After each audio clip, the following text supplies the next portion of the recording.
ছাত্র জনতার অভ্যুত্থানে আমাদের দ্বিতীয় স্বাধীনতা অর্জন উৎসবের মুহূর্তে এই স্বাধীনতাকে নস্যাৎ করার জন্য ষড়যন্ত্রকারীরা দেশে একটা অরাজকতার ও ভীতির পরিবেশ সৃষ্টি করেছে।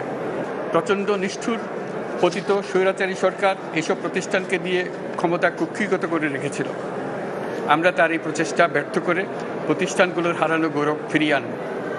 এই ঘৃণ্য চেষ্টায় ব্যবহৃত হয়ে যারা অপরাধ সংগঠিত করেছে তাদেরকে আইনানুগ বিচারের মাধ্যমে শীঘ্রই উপযুক্ত শাস্তি দেওয়া হবে। একই কথা দেশের সকল মন্ত্রণালয়, সংস্থা, শিক্ষা প্রতিষ্ঠান, নানা কর্মক্ষেত্রের জন্য প্রযোজ্য।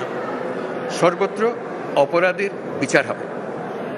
আজ প্রত্যেকটি প্রতিষ্ঠান ও তার সদস্যরা নিজ নিজ কর্তব্য পালন করার মাধ্যমে দ্বিতীয় স্বাধীনতাকে উপভোগ করবেন, দেশকে গৌরবের শীর্ষে নিয়ে যাবেন এবং দেশবাসীকে এবং জগৎবাসীকে উপভোগ করার সুযোগ করে দেবেন।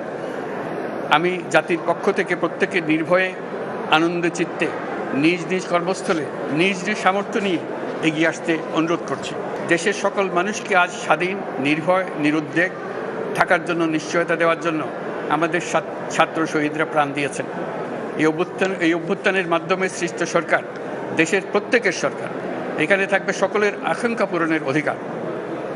অরাজকতার বিষবাষ্প এখন যেই ছড়াবে, বিজয়ী ছাত্র জনতা সহ মুক্ত মানুষের আইন শৃঙ্খলা বাহিনীর পূর্ণ শক্তি তাকে ব্যর্থ করে দেবে। নিষ্ঠুর স্বৈরাচারী সরকার দূর হয়ে গেছে।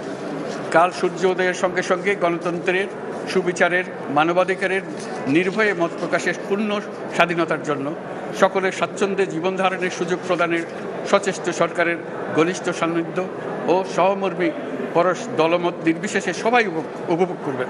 এটাই আমাদের লক্ষ্য। আমাদেরকে এই লক্ষ্য পূরণে সাহায্য করুন। সারা বিশ্ব আজ অবাক হয়ে বলছে, সাবাস বাংলাদেশ, সাবাস বাংলাদেশের ছাত্র জনতা।